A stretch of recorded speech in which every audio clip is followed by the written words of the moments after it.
Hello students, how are you? I hope you are well. Today I am going to teach you your fourth chapter, the old clock shop from your A Pact with the Sun book.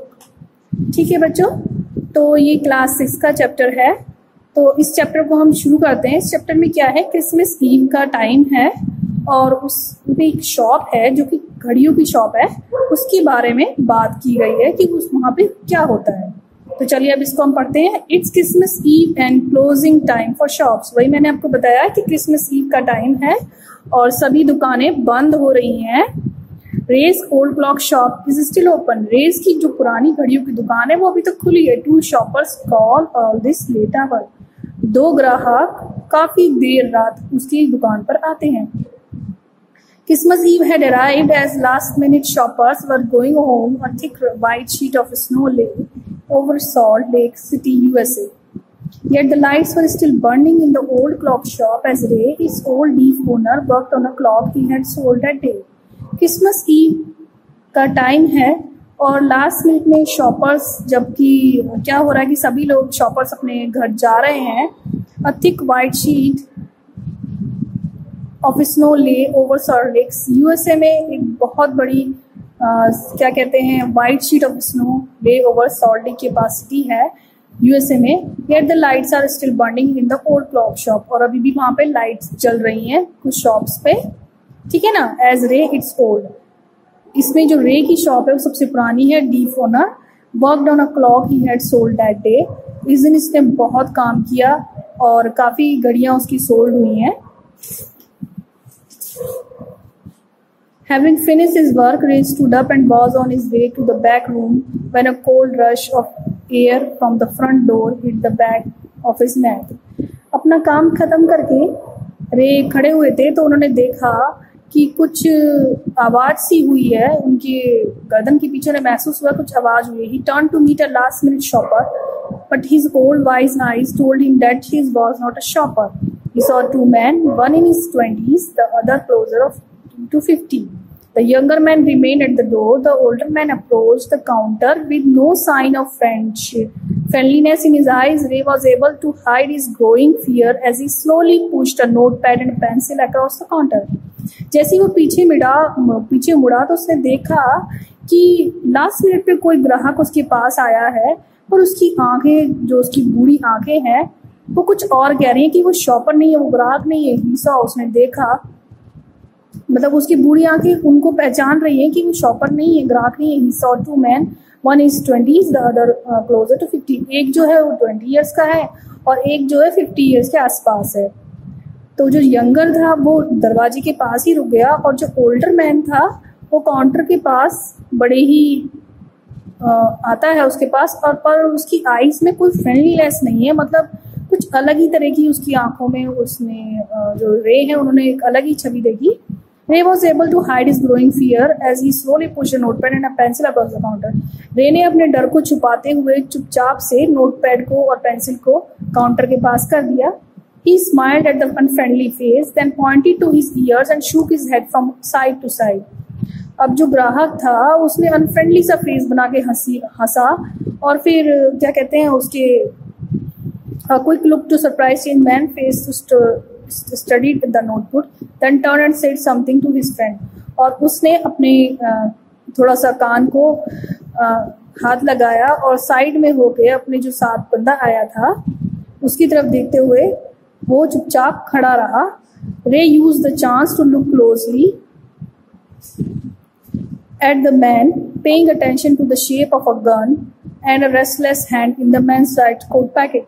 रे ने देखा कि उस आदमी के पास gun है और वो टेंशन पोजीशन में खड़ा है और हाथों को बिल्कुल ढीले छोड़े खड़ा है, लेकिन उसकी राइट कोट पॉकेट में एक जो है गन है। Anger boiled with in him, उसके चेहरे पर गुस्सा झलक रहा है, but it was kept down by an inner voice that said be still. पर वो शांत खड़ा है अभी भी। He wrote on the notepad, may I help you. उसने लिखा कि क्या मैं तुम्हारी मदद कर सकता हूँ। For the first time the older man look directly at रे एंड स्माइल। रे ने लिखा कि क्या मैं आपकी हेल्प कर सकता हूँ।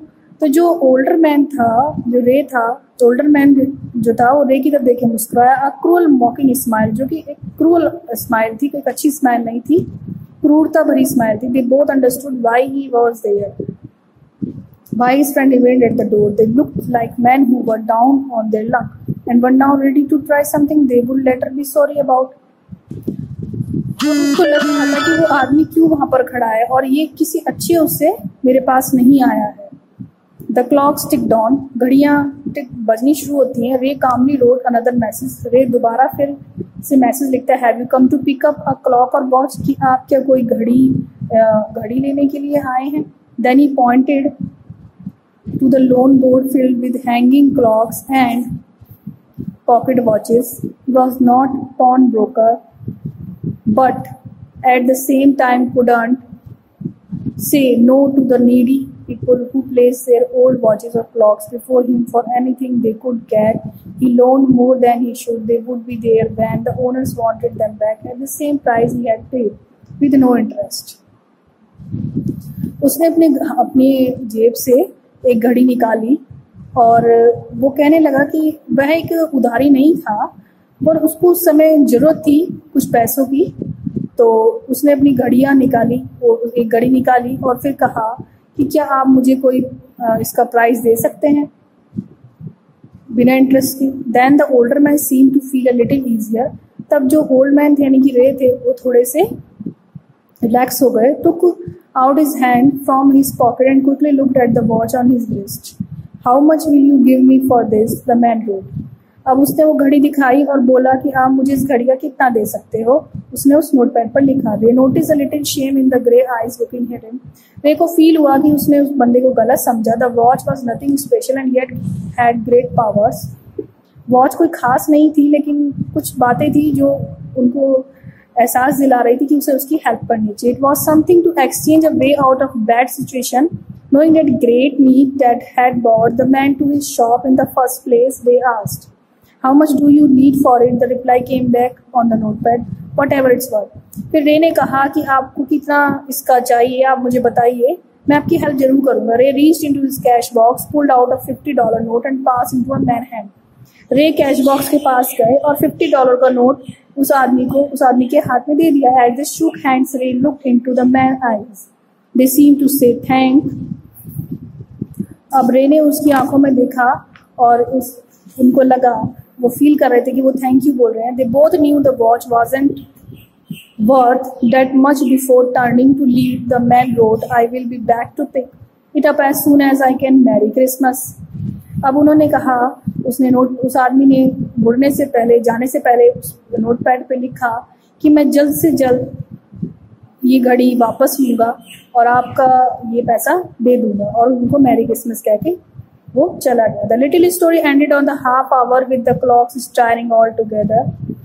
The timepieces, which had been looking on silently all the while, rang out the time with such feeling that even Ray thought he could hear them. Their sweet musical message was filled with hope. The timeless message of peace on earth, goodwill towards all, was felt by the three men who stood in the old clock shop. सारी घड़ियां एक साथ बजने लगी धीरे धीरे, और जैसे रे को ऐसा फील हो रहा था, वो मैसेज दे रही थी, बहुत अच्छा मैसेज दे रही थी कि उसने जो हेल्प की है, ये बहुत अच्छा काम किया है, कि धरती पर शांति और गुडविल का होना बहुत ज़रूरी है। तो उसने देखा, जो उसके क्लॉक शॉप पे आए थे, उसने उसकी हेल्प की, उसको बहुत अच्छा लग रहा था। ठीक है बच्चों, आई होप आपको ये चैप्टर समझ में आया होगा। Thank you.